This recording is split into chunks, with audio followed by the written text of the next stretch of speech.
So gas আমরা যারা সঞ্চয়পত্র কিনতে চাই তাদের জন্য এই ভিডিওটা। তো যারা বাংলাদেশ সঞ্চয়পত্র কিনতে চান বা সঞ্চয়পত্র স্কিমগুলি নিতে চান তাদের জন্য এই ভিডিওটা। যারা আপনারা জাতীয় সঞ্চয়পত্র কিনতে চাচ্ছেন সেগুলো 5 বছর মেয়াদি বাংলাদেশ সঞ্চয়পত্র, 3 মাস মেয়াদি মুনাফা ভিত্তিক সঞ্চয়পত্র, পেনশন সঞ্চয়পত্র এবং পরিবার সঞ্চয়পত্র, ডাক সঞ্চয়পত্র ব্যাংক, তারপরে ডাক বিমা ব্যাংক, বাংলাদেশ প্রাইজ বন্ড, আবার ওয়েস অনার ডেভেলপমেন্ট বন্ড এবং US dollar premier bond, US dollar investment bond. তো এইগুলি সবগুলির যে ডিটেলগুলি রয়েছে সেগুলি নিয়ে আজকে আলোচনা করব। তো ধরেন আপনি জাতীয় সঞ্চয় স্কিম যেগুলো রয়েছে সেগুলো যদি আপনি এখান থেকে জানতে চান তো আমাদেরকে এইখানে ক্লিক করতে হবে। তো আমরা এখানে ক্লিক করে জাতীয় সঞ্চয়ের স্কিমটা আমরা দেখি। আমি এখানে ক্লিক করলাম। সো এখানে ক্লিক করার পরে আমরা বাংলাদেশ থেকে যে সঞ্চয়পত্রগুলো রয়েছে এটা ডিটেলটা আমরা এখান থেকে বুঝতে পারবো। তো এটা হচ্ছে বাংলাদেশের অফিসিয়ালি সঞ্চয়পত্র স্কিমগুলি। তো এখানে দেখতে পাচ্ছেন যে 5 বছর মেয়াদি বাংলাদেশ সঞ্চয়পত্র। তো 5 বছর মেয়াদি বাংলাদেশ সঞ্চয়পত্র যেটা রয়েছে সেখানে আপনার দেখেন যে প্রথম বছরে আপনারা পাবেন 9.35% করে, মানে 1,09,350 টাকার মতো। ওকে, 1 লাখে। আর দ্বিতীয় বছরে পাবেন আপনারা 9.80%, এবং তৃতীয় বছরে 10.25, চতুর্থ বছরে 10.75, পঞ্চম বছরে 11.28। আর যদি 15 লক্ষ টাকার উপরে রাখেন সেক্ষেত্রে আপনি প্রথম বছর 9.35 পাবেন, সেম রেটই পাবেন এখন।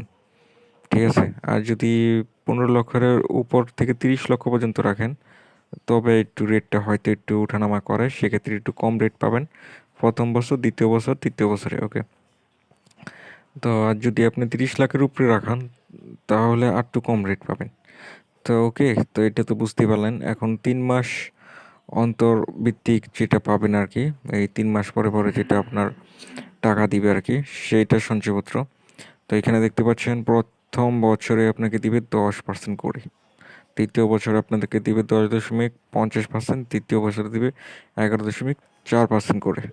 ঠিক আছে। তো আপনার এটা 3 বছর মেয়াদি হয়ে থাকে। বাংলাদেশ সঞ্চয়পত্র 5 বছর মেয়াদি হয় এবং 3 মাস অন্তর মেয়াদের যে সঞ্চয়পত্র সেটা হচ্ছে 3 বছর মেয়াদি হয়ে থাকে।